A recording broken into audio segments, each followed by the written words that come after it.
How would you advise they go about learning self-discipline and also thinking about things like managing emotions, having a more consistent focus, maybe delaying gratification to achieve something? Well, I can tell you one thing, that I call it self-regulation. It's more sort of academic name for self-discipline, things like that. So it's certainly a holy grail of psychology. The Holy Grail, yeah. Absolutely. Because if you crack that self-regulation, everything else comes easy, because you can then implement all sorts of other interventions, all sorts of other things.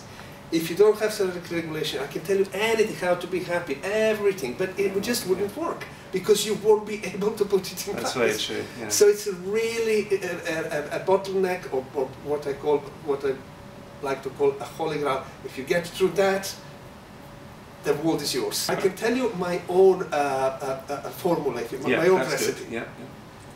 3 ingredients: I like, I want, and I can. So, first of all, I can. That relates to your past. So you have to believe that you can do it. Whatever change you want to make in your life, in whatever way you want to, let's say you want to stop procrastinating, or stop smoking, or control your weight, or whatever. First of all, you need to believe that you can. So how do you get there? Well, you have to persuade yourself that you can by actually proving empirically to yourself that you can. So I ask my students to do something that is really not very hard. Like, okay, can you promise that you won't eat bananas for a week? Something like that. Something silly, something that actually is not very difficult. But at least they can come back and say, yeah, okay, it wasn't very hard, but I made it. Well, now, let's see if we can make something a little bit more harder, until we get to really what you think that it's really hard for you, like, let's say, stop taking drugs or smoking or something like that. The problem is a lot of people think that they can't. They tried many times, they failed, say, give it up, I can't do that. Well, I have to first of all persuade them that they can. They have to believe that they can.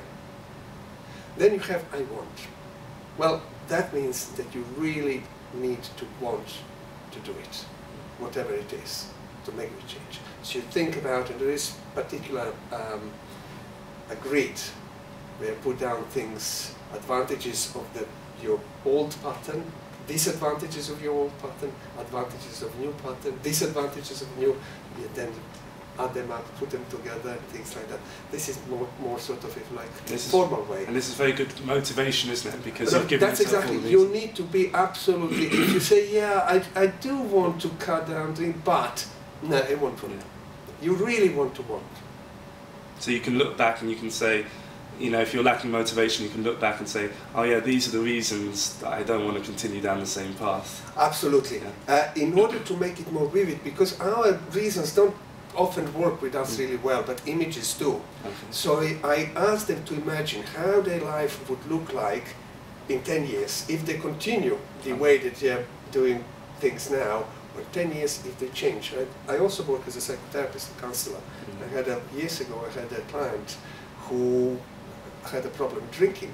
He had a young daughter. Then I just asked him one thing. I mean, do you want to give your daughter away at her wedding day?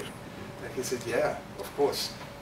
Well, you won't if you continue drinking as much as you do.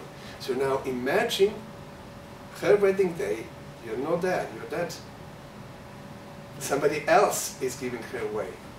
And he almost started crying and said, imagine that you are there. So it's your choice. Yeah. So that's I want. But then, I can relates to your past, so you know that you can from past experiences. I want relates to the future. When we fail, where's weak link? The present, temptations, things like that. So we need that sort of, if you like, link between the past and the future, and that's I like. You need to like your change. And you can actually program yourself to like whatever you want to be.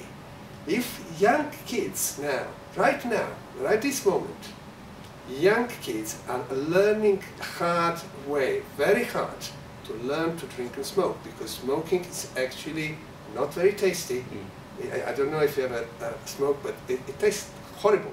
Makes you dizzy, makes you sick, but they use a lot of self-discipline to actually learn how to like something that that intrinsically is horrible.